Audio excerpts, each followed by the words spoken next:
Hello बच्चों, let's read the following question. Choose the correct statement. हमें correct statement choose करना है।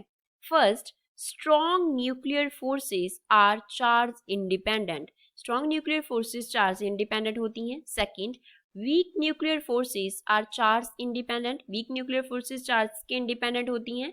Third, gravitational forces are charge independent. Gravitational forces charge के independent हैं। और all of these are correct.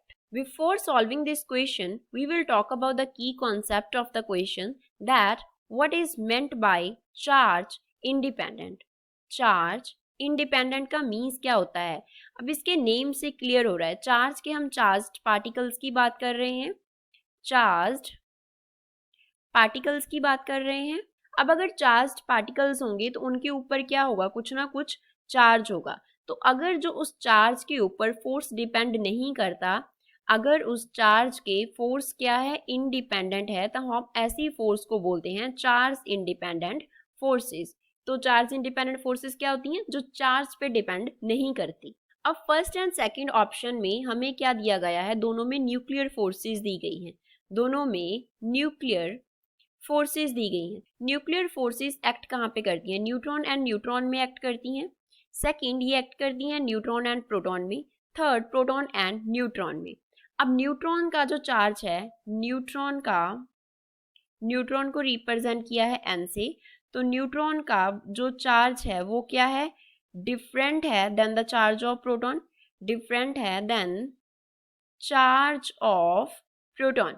Proton का charge अलग होता है, न्यूट्रॉन का अलग होता है। बट न्यूट्रॉन में जितनी न्यूक्लियर फोर्स लगती है वो नियरली इक्वल होती है जितनी न्यूट्रॉन एंड प्रोटॉन में लगती है। तो वो नियरली फर्दर इक्वल होती है जितनी प्रोटॉन एंड न्यूट्रॉन में लगती है, which means nuclear forces charge पे डिपेंड नहीं करती। तो फर्स्ट एंड सेकंड तो करेक्ट स्टेटमेंट्स हैं। थर्ड में क्या दिया गया है? थर्ड में दिया गया है ग्रेविटेशनल फोर्स। थर्ड में दिया गया है gravitational force. Suppose gravitational force को हम F से डिनोट कर रहे हैं, तो ये इक्वल होता है G, that is a constant, into m1 into m2 divide by R square.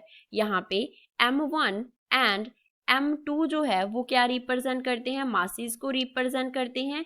And जो r है वो किसे रिप्रेजेंट करता है? r represents distance between the particles. तो हम देख सकते हैं कि ग्रेविटेशनल फोर्स के में क्या आ रहा है? एक कांस्टेंट, दो मासेस, एंड थर्ड क्या आ रहा है? डिस्टेंस आ रहा है। इसमें चार्ज नहीं आ रहा। तो ग्रेविटेशनल फोर्सेस भी चार्ज पे डिपेंड नहीं करती, which mean all three statements are correct.